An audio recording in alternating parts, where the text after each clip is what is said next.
Welcome back to another edition of CA Hoops Weekly presented by Geico. Jamie Greer is here. I'm Bobby Broyles. It all comes down to this last week, Jamie, but before we take a look at a few matchups, let's recap another exciting weekend around the league.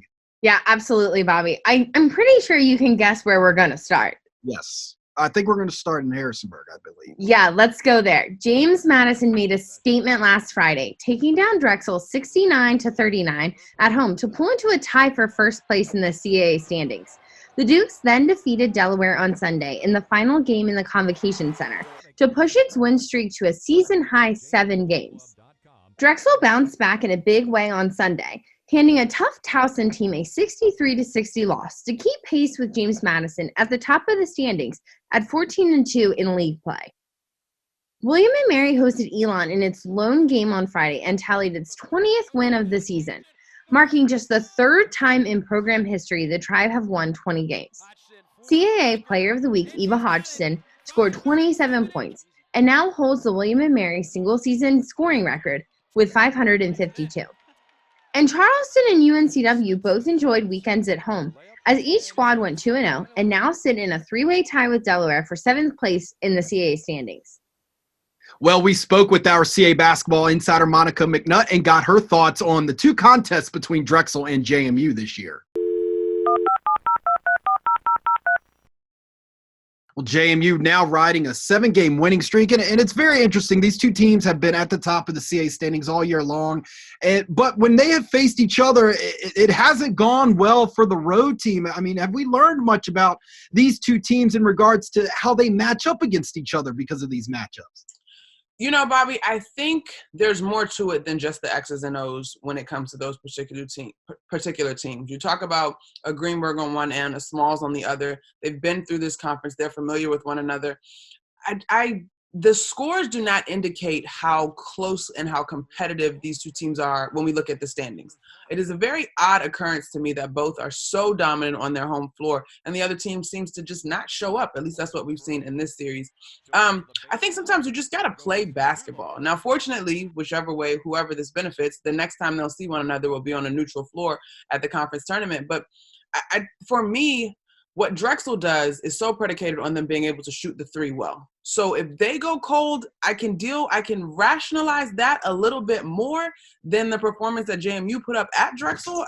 Well done on the flip side, though, Drexel was very hot in that game. So the margin is puzzling to me. It's odd for teams that are so closely, they're tied in the standings, quite honestly, but I think it's just going to have to come down to an entire squad being locked in. And sometimes you can overblow these matchups. Like, this is the team we're battling for first place. And so you end up dooming yourself because mentally you're not there because you've hyped it up and then you can't perform.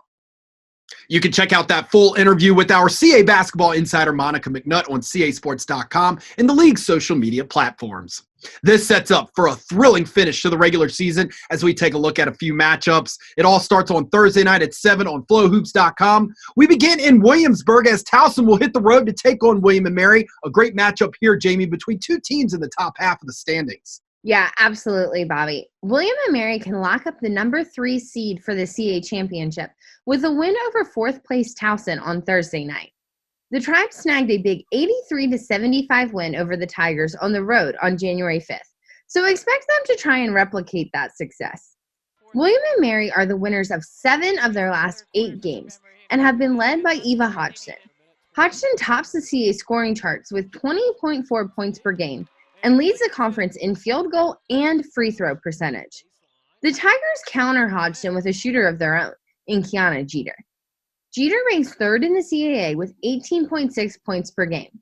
The Tribe will also have to plan for Nakaya Mayo, who is averaging 16.3 points and 7.6 rebounds per game. Also Thursday night at 7 on flowhoops.com, Drexel will be at home and the Dragons take on a UNCW squad that has won their last 3 games, Jamie. Yeah, that's right. Drexel returns to the friendly confines of the DAC on Thursday to host a UNCW team riding a season-high 3-game win streak. It was a close one the last time these teams met, with Drexel pulling out a 73-72 overtime victory in Wilmington. UNCW faces the tall task of trying to knock off a Drexel team who is undefeated in CAA play at home this season. But the Seahawks' Gigi Smith has been hitting on all cylinders as of late. Smith led the Seahawks in scoring in both games last weekend and is leading the team with 14.3 points per game. For Drexel, Bailey Greenberg leads the team with 17.3 points per game, while sophomore Kishana Washington has been averaging 9.8 points per game off the bench this season. Moving on to Saturday afternoon at 1 on Flow Hoops. We'll stay in Philly as Drexel plays host to College of Charleston. Drexel could be playing for a regular season title, while the Cougars may have a lot to play for as well, looking to get out of the first round. Yeah, that's absolutely right, Bobby. If Drexel and James Madison are tied going into Saturday, Drexel has the opportunity to be the number 1 seed for the CA championship for the first time since 2018. Drexel can't look past Charleston, however, as the Cougars are the only team besides JMU that have handed Drexel a loss in CAA play this season. In the CAA opener, Charleston held serve at home to take down Drexel 73-59. Deja Ford scored 19 in that contest, but Charleston has seen increased production from CAA Rookie of the Week Taylor Williams. Williams led the Cougars in scoring with 22 points and 13 rebounds in Charleston's overtime win against Northeastern last Sunday. As we mentioned before, it's tough to play on the road in the DAC, but this Charleston team has shown it has what it takes to take down the Dragons. And we wrap up with JMU playing in-state foe William & Mary and Kaplan Arena at 2 on flowhoops.com. A lot on the line for the Dukes going into this one, Jamie. Yeah, Bobby, the Dukes have a lot to play for. These two teams tipped off CAA play together and now close the regular season against one another. JMU defeated William & Mary 84-70 in Harrisonburg behind a 24-point outburst from Kamaya Smalls.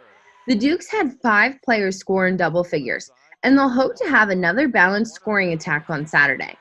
They'll have to contend with the CA's hottest shooter in Eva Hodgson, who has led the Tribe in scoring in 7 of the last 8 games. Now, JMU can't sleep on the Tribe's Victoria Reynolds either, as she is averaging just over 15 points per game. Now here's a look at the rest of the upcoming action around CAA women's basketball.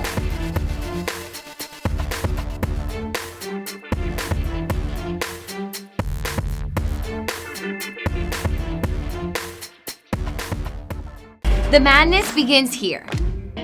10 teams battle for the chance to go to the NCAA tournament. Join us as the 2020 CAA Women's Basketball Championship heads to Elon University.